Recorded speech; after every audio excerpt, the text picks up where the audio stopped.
I will personally throw you out on the street! I will personally throw you out on the street.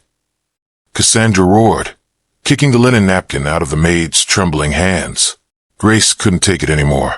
The blinding physical pain in her abdomen, combined with the bitter humiliation, was too much. With a quiet moan, she collapsed onto the hard marble floor, unconscious.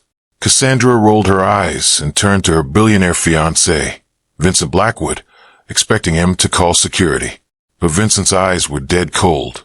He didn't look at his furious fiancée. He didn't care about the multi-million-dollar dinner party.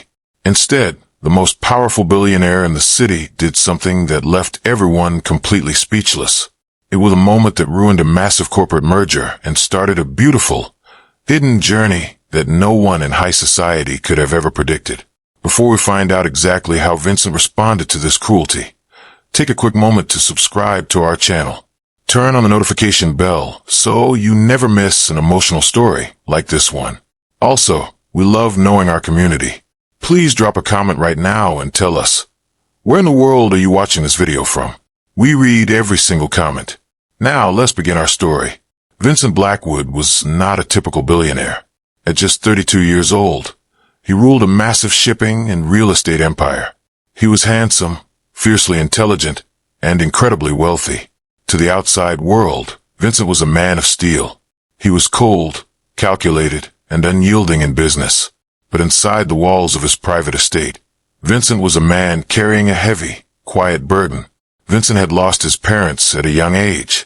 He knew what it felt like to be completely alone in a cold world.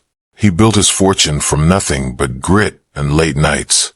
Because of this, he respected hard work. He detested arrogance. His estate was a peaceful sanctuary away from the greedy corporate world. And the heart of that sanctuary was maintained by a quiet, hard-working young woman named Grace. Grace had been working at the Blackwood estate for 2 years. She was 24 years old, with kind, expressive eyes that always seemed to hold a hint of sorrow. Grace never complained. She arrived early. She left late. She polished the silver until it shone like diamonds. She tended to the massive gardens. She cooked meals that tasted like home. The other staff members loved Grace.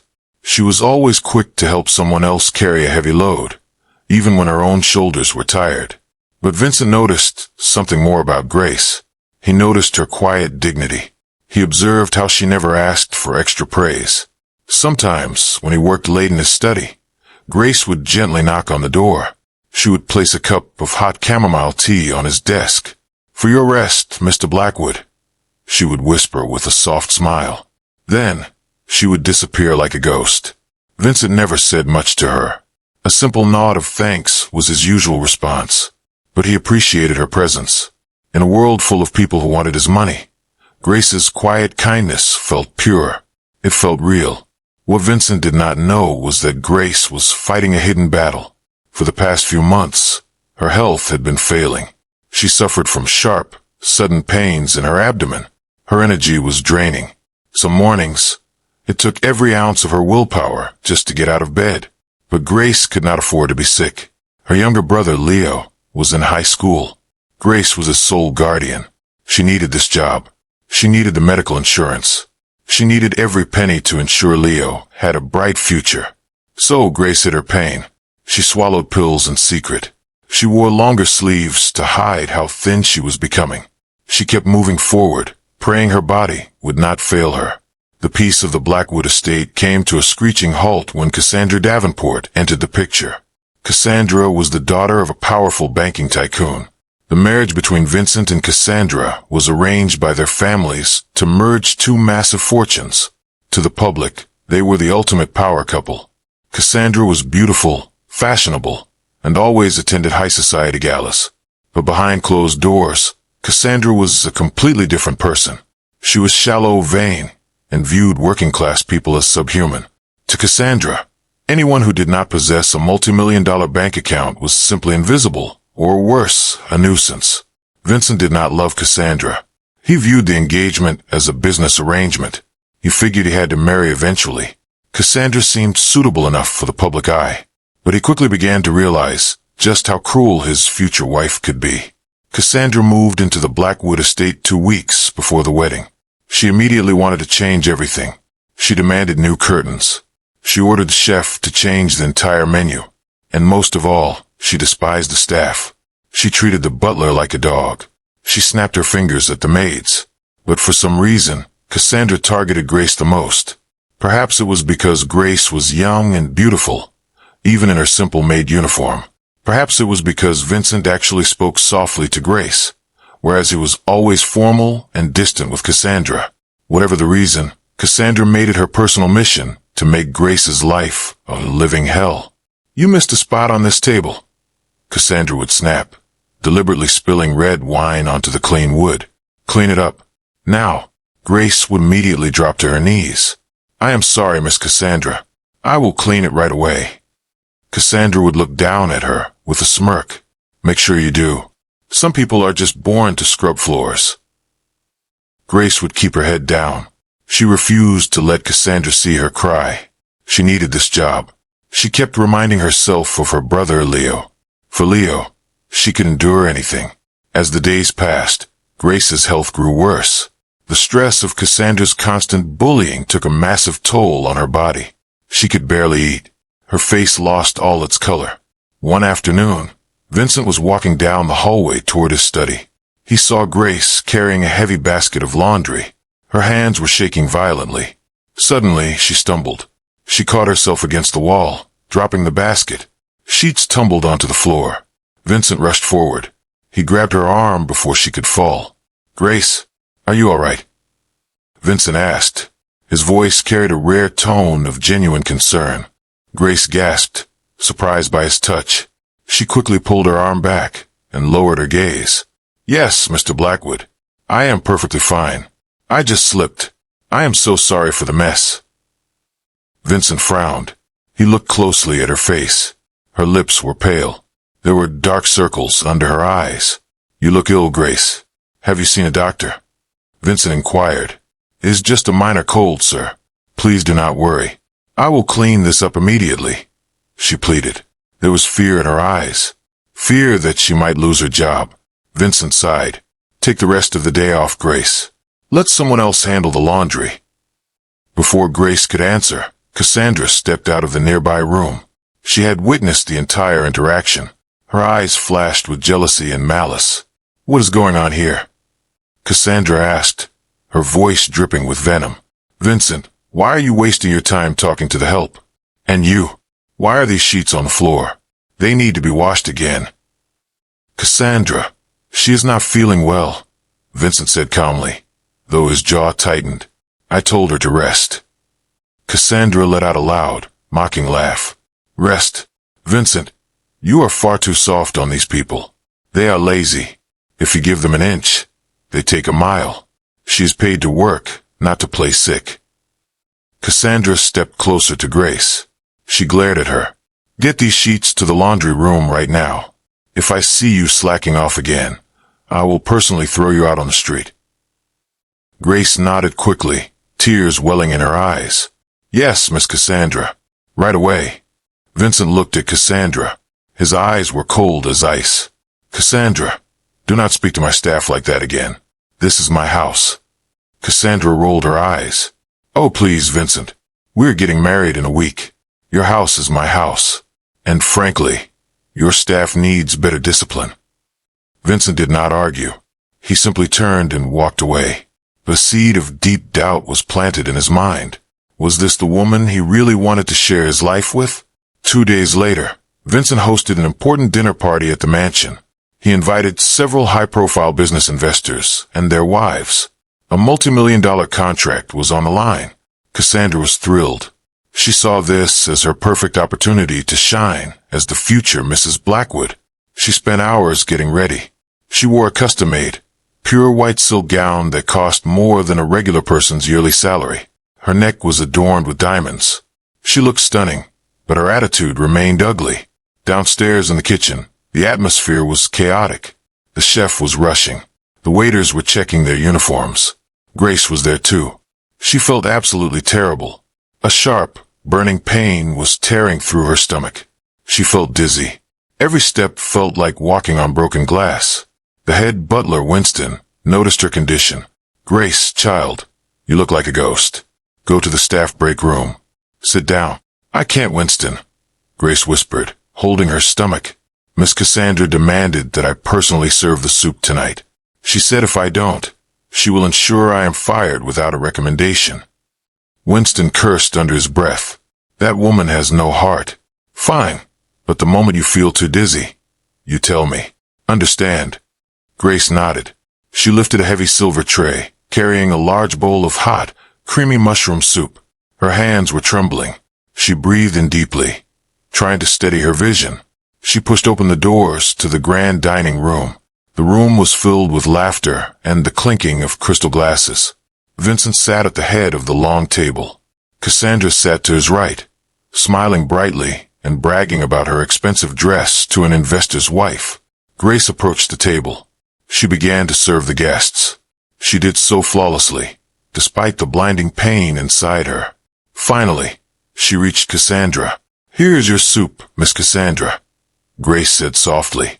Cassandra didn't even look at her. She just waved her hand dismissively. "Put it down. Carefully. Don't get anything on my dress." Grace lowered the tray. Suddenly, a massive wave of dizziness hit her. The entire room spun. The light from the chandelier blurred. Grace's knees buckled. Her grip on the heavy silver tray slipped. The bowl tilted. The hot, thick soup spilled directly onto Cassandra's pristine white silk gown. The dining room went dead silent. Cassandra let out a piercing, blood-curdling shriek. She jumped out of her chair, knocking it backward. The chair crashed to the floor. The hot soup poured down the front of her expensive dress, leaving a hideous, dark brown stain. "Look at what you did. Look at what you did, you clumsy idiot." Cassandra screamed. Her face was distorted with rage. She completely forgot about the high society guests watching her. Her true nature was fully exposed. Grace fell to her knees. She was shaking. She grabbed a linen napkin and tried to wipe Cassandra's dress. "I'm so sorry. I am so sorry, Miss Cassandra. I got dizzy. I didn't mean to." Cassandra kicked Grace's hand away. "Don't touch me. Your filthy hands will only make it worse." Cassandra looked at Vincent, expecting him to yell at the maid too. But Vincent just sat there watching. Cassandra turned back to Grace. She grabbed a glass of ice water from the table and threw it directly into Grace's face. The guests gasped in shock. "She is just a servant." Cassandra mocked loudly, turning to the guests. "A brainless, incompetent servant. Look at her. She probably did this on purpose, because she's jealous of my dress. You belong in the dirt, you pathetic rat. Get out of my sight before I have you arrested for assault." Grace clutched her stomach. The pain inside her was now unbearable. The combination of the physical illness and the utter humiliation was too much. Her vision turned completely black. With a soft moan, Grace collapsed onto the hard marble floor. She lay there, completely motionless. Cassandra snorted. "Oh, look at her. Now she's faking a fainting spell to get out of trouble. How pathetic." The room remained silent. The guests looked uncomfortable. Some looked disgusted by Cassandra's behavior. Slowly, Vincent Blackwood stood up from his chair. Vincent did not look at Cassandra. He did not look at his wealthy guests. His eyes were fixed solely on the young woman lying unconscious on the floor. He walked around the long table. His steps were slow, deliberate, and terrifyingly calm. Cassandra smiled, thinking Vincent was coming to comfort her. "Vincent, darling, can you believe this? My custom gown is ruined. We need to fire her immediately and ensure she never works in this city again." Vincent reached Grace. He did not care about his expensive, tailored suit. Without a second thought, the billionaire dropped to his knees on the dirty floor. He gently lifted Grace's head. Her skin was ice cold. Her breathing was shallow. He felt her pulse. It was weak and racing. Vincent's heart hammered in his chest. A sudden wave of fear and anger washed over him. Anger at Cassandra, but mostly anger at himself for not protecting this gentle soul sooner. "Winston," Vincent shouted. His powerful voice echoed through the mansion. "Call an ambulance. Now." The head butler, who had just entered the room, immediately pulled out his phone. Cassandra gasped. "An ambulance? Vincent, you are overreacting." She's just acting. What about my dress? What about our dinner party? Vincent slowly stood up. He turned to face Cassandra. When Cassandra saw the look in Vincent's eyes, her smile completely vanished. She stepped back in fear. She had never seen Vincent look so terrifying. His eyes were like deadly daggers. Your dress, Vincent said. His voice was dangerously quiet, yet it carried a weight that shook the room. You are worried about a piece of fabric while a human being is dying at your feet. Vincent, she is just a servant. Cassandra argued, her voice trembling slightly. She ruined an expensive dinner. She should be punished, not pampered. Vincent took a step closer to Cassandra. She's a human being. She has worked herself to the bone for this household.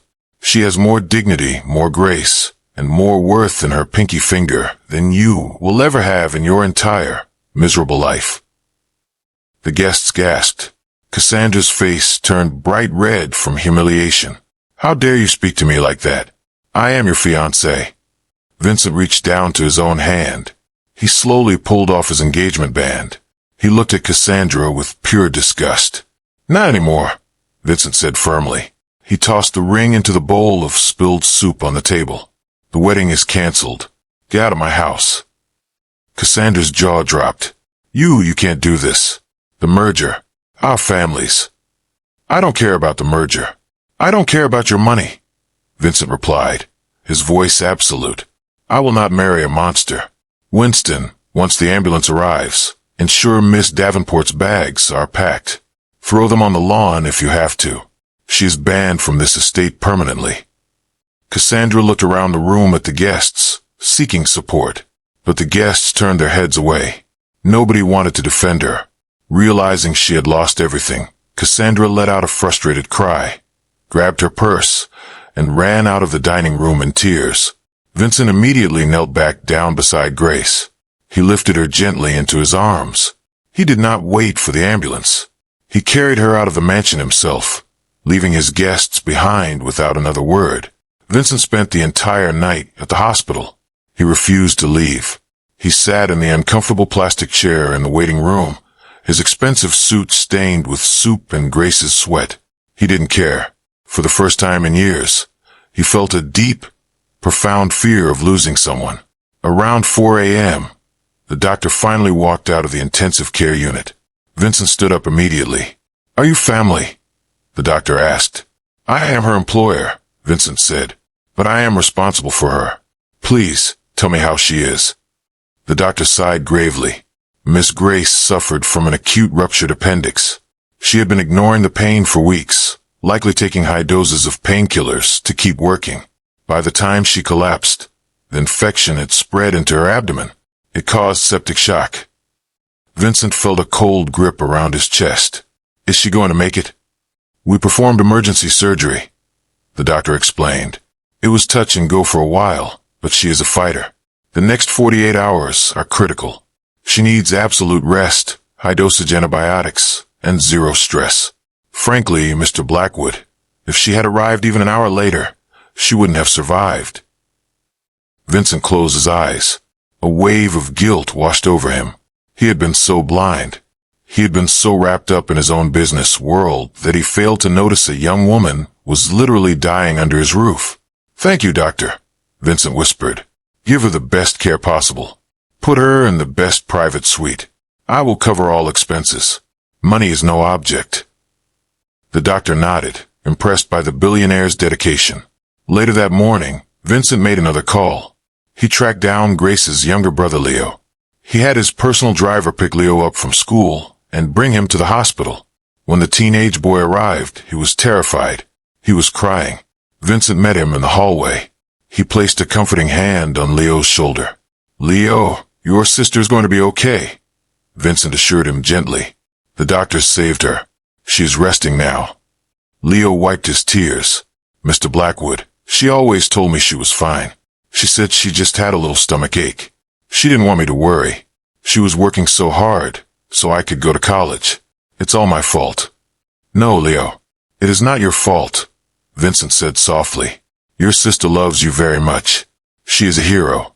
And from now on, Neither of you will ever have to worry about money or safety again. I promise you that. 2 days later, Grace finally opened her eyes. The bright sunlight was filtering through the large windows of her luxurious private hospital room. The room was filled with beautiful fresh flowers. She felt weak, but the horrific, burning pain in her stomach was gone. She turned her head slightly and was shocked by what she saw. Vincent Blackwood was sitting in a chair beside her bed. He was wearing a simple t-shirt and jeans, a sight Grace had never seen before. He looked tired, with dark stubble on his face, but his eyes were bright when he saw her awake. Mr. Blackwood, Grace whispered. Her voice was incredibly raspy. Vincent immediately stood up. He poured a glass of water and held it to her lips, helping her take a small sip. Don't try to talk too much, Grace, Vincent said softly. You need to rest. Grace's eyes widened as memories of the dinner party rushed back into her mind. Tears immediately filled her eyes. Mr. Blackwood, I am so sorry. She wept quietly. The dress, Miss Cassandra. I ruined everything. Please don't fire me. I need to take care of Leo. I will pay for the dress, I swear. I will work for free. Grace, stop, Vincent interrupted. His voice was incredibly gentle. He took her small, trembling hand in his large ones. Listen to me very carefully. You are not fired, and you do not owe anyone anything. Grace blinked through her tears. But, Miss Cassandra. Cassandra is gone, Vincent said firmly. The engagement is over. She will never step foot in my house, or near you ever again. She was wrong, Grace. You are not just a servant. You are a human being of incredible worth, and I am so deeply sorry that I allowed her to treat you that way. Grace looked at him, stunned. She couldn't believe what she was hearing. A billionaire was holding her hand, apologizing to her. From this day forward, things are going to change, Vincent continued. Your only job right now is to recover. Your medical bills are completely paid for. Furthermore, I have set up a trust fund for your brother, Leo. His college tuition is fully covered, no matter where he chooses to go. Grace gasped. Mr. Blackwood, I cannot accept that. It is too much. I am just. Do not say you are just a servant, Vincent whispered, looking deeply into her eyes. To me, you are the strongest, most genuine person I have ever met. For 2 years, you took care of my home with love and dedication. Now, it is my turn to take care of you. For the first time in a long time, Grace felt a massive weight lift off her shoulders. She didn't have to fight alone anymore. She let out a soft cry of relief, and Vincent gently wiped her tears away. Grace stayed in the hospital for 2 weeks. Vincent visited her every single day. He brought her books to read. He brought Leo along, and the three of them would sit and talk for hours. Vincent found himself laughing more in those 2 weeks than he had in the past 10 years. He realized that Grace's beauty wasn't just on the outside. Her soul was pure light, and she was slowly melting the ice around his heart. Meanwhile, Cassandra Davenport's life completely crumbled. After being kicked out of the Blackwood estate, she tried to ruin Vincent's reputation. She went to the media, claiming Vincent was abusive and unstable. But Vincent was prepared. The dinner party had been filled with highly influential business leaders. Vincent obtained statement letters from every single guest who was present that night. They all testified to Cassandra's horrific, abusive behavior toward a sick maid. Furthermore, Vincent released security footage from the mansion's kitchen and hallways, showing how Cassandra had been bullying and threatening Grace for weeks. The public backlash was swift and brutal. Cassandra became an overnight pariah. High society shunned her. Her father's bank lost millions as clients withdrew their funds, wanting nothing to do with a family associated with such cruelty. Cassandra's father eventually forced her to leave the country to escape the public shame. She went from being the future queen of a billionaire empire to a widely hated social outcast. 3 months later, the Blackwood estate was peaceful once again. The air was warm, and the gardens were in full bloom. Grace stood in the garden, breathing in the fresh air. She looked healthy. Her cheeks were rosy, and she had gained her weight back. She was wearing a beautiful summer dress, not a maid uniform. Vincent had kept his word. Grace no longer worked as a servant. Instead, Vincent had hired a professional estate management company to handle the mansion. He had offered Grace a position as the director of his charitable foundation, a role where she could use her kind heart to help underprivileged families and orphans. She loved her new life. Vincent walked out into the garden. He saw her standing by the roses. A soft, genuine smile appeared on his face. He walked up behind her and gently placed his hands on her waist. Grace didn't flinch. She leaned back into his warm chest, smiling. "What are you thinking about?" Vincent asked softly, kissing the top of her head. "I was just thinking about how much my life changed in a single night," Grace whispered, turning around to face him. She wrapped her arms around his neck. "I was so scared, Vincent. I thought I was completely alone." Vincent looked at her with deep affection. He reached into his pocket and pulled out a small velvet box. He opened it, revealing a stunning, elegant sapphire ring. It wasn't a ring meant for a corporate merger. It was a ring chosen with pure, genuine love. "You will never be alone again, Grace," Vincent said, his voice filled with emotion. "You taught me what truly matters in this life. You taught me about strength, kindness, and love. I don't want a business partner. I want a partner for life. Grace, will you marry me?" Tears of pure happiness streamed down Grace's face. She didn't hesitate for a single second. "Yes, Vincent. 1,000 times yes," she whispered. Vincent slid the ring onto her finger and pulled her into a deep, loving embrace. The story of the billionaire and the maid spread far and wide. It reminded everyone that true wealth is not measured by the size of your bank account or the price of your dress. True wealth is measured by the kindness of your heart and how you treat those who can do nothing for you. Cassandra thought Grace was just a servant, but in the end, that gentle servant became the queen of Vincent's heart, and they lived a life filled with love, respect, and true happiness.